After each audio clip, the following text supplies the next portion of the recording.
Après qu'ils eurent créé la terre et les animaux qui la peuplaient, le Père et le Fils poursuivirent dans leur dessein, planifié avant la chute de Satan, et qui était de créer des êtres humains à leur propre image.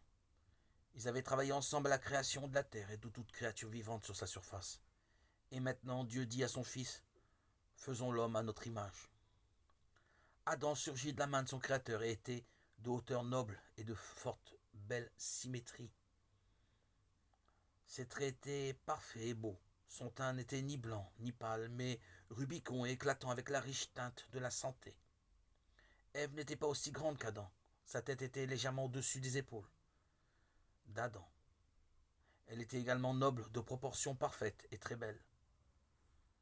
Malgré que Dieu ait créé toutes choses dans la plus parfaite des beautés et que la terre semblait ne manquer de rien pour rendre Adam et Ève heureux, Dieu leur exprima son amour immense en plantant un jardin spécialement pour eux.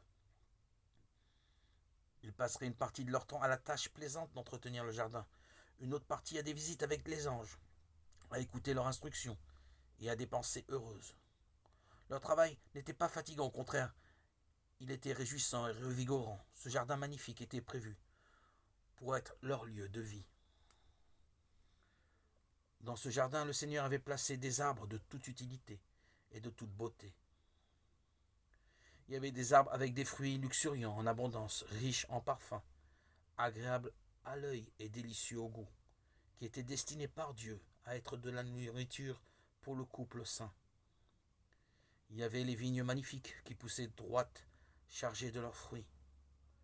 La tâche d'Adam et Ève, exécutée avec joie, consistait à former de belles arches ombragées à partir des branches de vigne, constituant ainsi une demeure pour les magnifiques arbres et feuillages de la nature qui étaient chargés de fruits parfumés.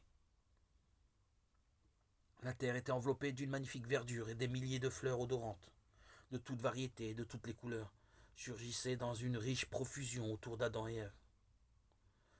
Toutes choses étaient arrangées et mises en valeur avec goût et splendeur. Au milieu du jardin se tenait l'arbre de vie. Sa splendeur était plus grande que celle de tous les autres arbres. Ses fruits donneraient la vie éternelle à Adam et Ève. Ses feuilles avaient des propriétés de guérison.